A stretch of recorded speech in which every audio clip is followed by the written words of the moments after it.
When you're impatient and frustrated, your heart gets incoherent. When you feel love and gratitude, your heart gets coherent. When you feel love and gratitude, your brain gets coherent. So then, people in emergency mode focus on knowns. They don't want the unknown. The unknown is dangerous. They want knowns and familiar. They lose their vision. The divine aspect of ourselves are the creative aspect of ourselves. That's when the body moves into homeostasis. We go from contraction to expansion. There's anabolism. There's body repairs itself. There's order. There's health. There's regeneration. The elevated emotions of love and joy, of trust, of knowingness, of gratitude, they begin to produce 1,300 new chemicals that begin to heal the immune system. The hormones of stress produce 1,200 chemicals that last for 90 seconds to 2 minutes that alters how we think and feel. But isn't your definition of an addiction something you can't stop? So if I said, hey, I know you're really angry, but why don't you stop? If you can't stop your anger, then you're addicted. Valid or not, justified or not. If you can't stop your sadness, then you must be addicted to those chemicals. But those chemicals only last for 90 seconds to 2 minutes, which means, I tell my kids this all the time, well, they're older, but when they were younger, if you're angry for more than 2 minutes, you're faking it. So, when you open your heart, you're selfless. When you're in that creative state, you're not defined by things, you're not defined by your body, you're not defined by time. We know this, we've studied it in the brain thousands of times. A creative person forgets that they even have a body. They forget about the things and people in their life, they forget about time. They're in the creative state. And my definition of creation is when you forget about yourself. You go from selfish to selfless, and that's when you're at your best. We've proved it thousands of times.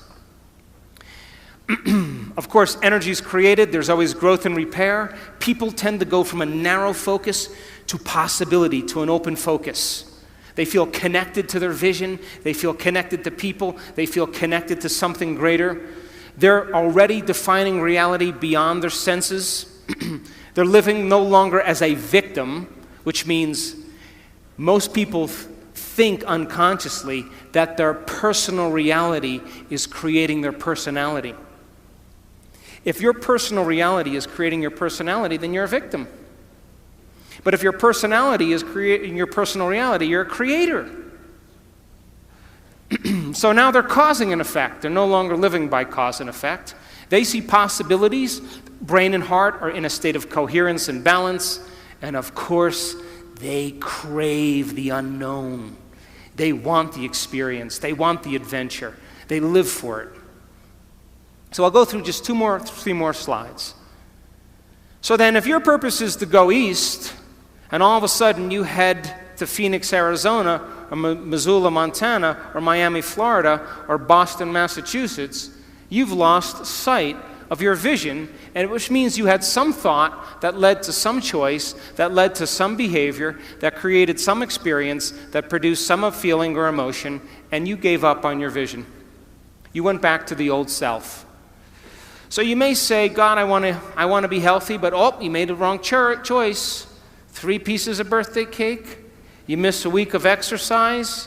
You stay up late and watch TV. You stop getting treated. And of course now, same thought leads to the same choice, which leads to the same behavior, which creates the same experience that produces the same feeling. And then you say, oh gosh. And then of course the feeling is usually unworthiness or guilt. And you return back to the same self.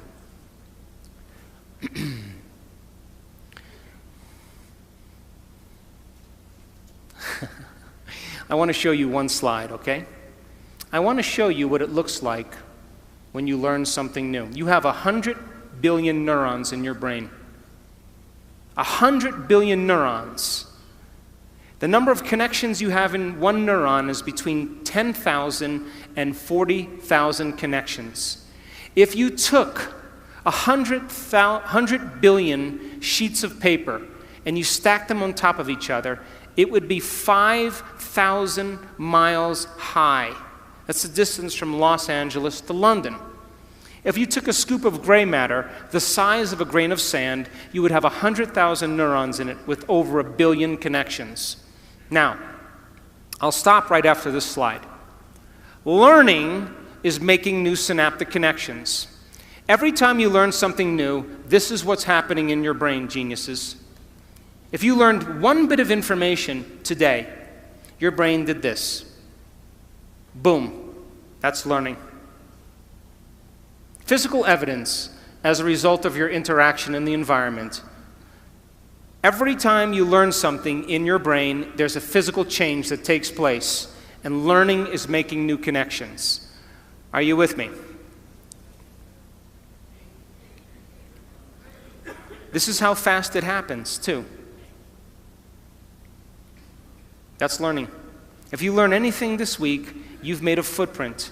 If learning is making new synaptic connections, then if you keep firing the same thoughts over and over again, you're going to wire them in your brain. So then if learning is making new synaptic connections, then remembering is maintaining them. And all of a sudden, they develop a long-term relationship. And just like any relationship, the more you communicate, the more they connect. And neurons are exactly the same way. Now, as you begin to learn information, neurons tend to assemble themselves into networks, or what's called neural networks.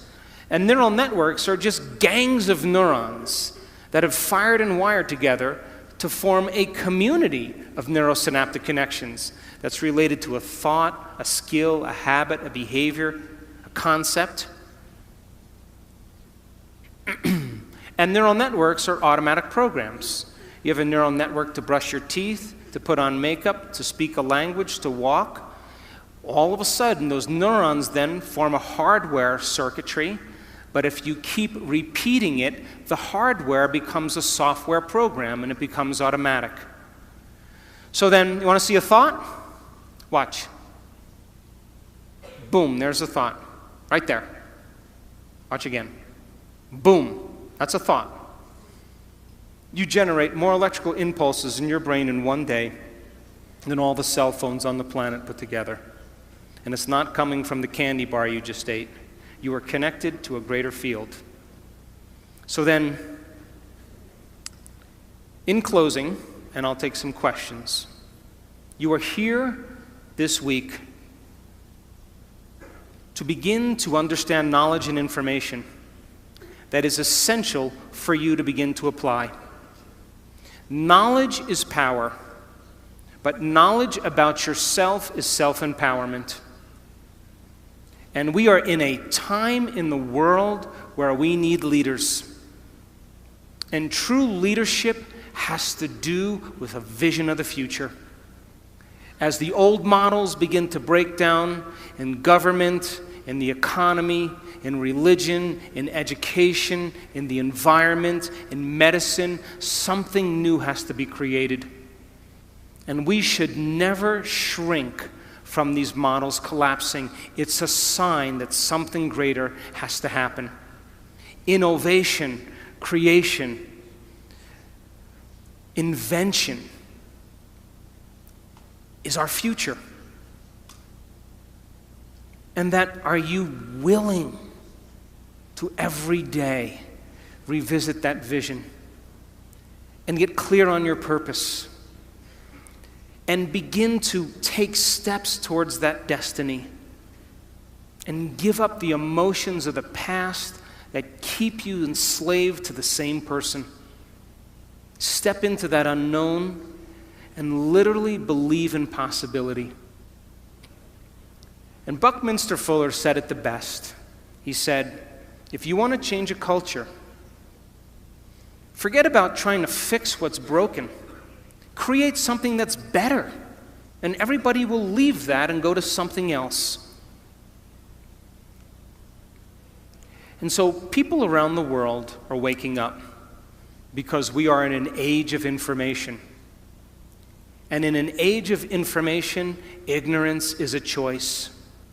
Learn, study, change, apply, and meet the challenges in your life with a greater level of mind. Surely somebody has faced the same things that you have and have overcome them. And if learning is making those connections, every time you learn, you are preparing your brain for the future. But be willing to be original. Be willing to be defined by that vision or that dream. And if every day you keep it alive, sooner or later, that experience or that vision is going to find you.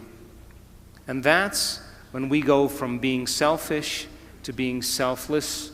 And that's when we give people permission in our lives to follow us because we are no longer talking about it. We're living it. Thanks for listening.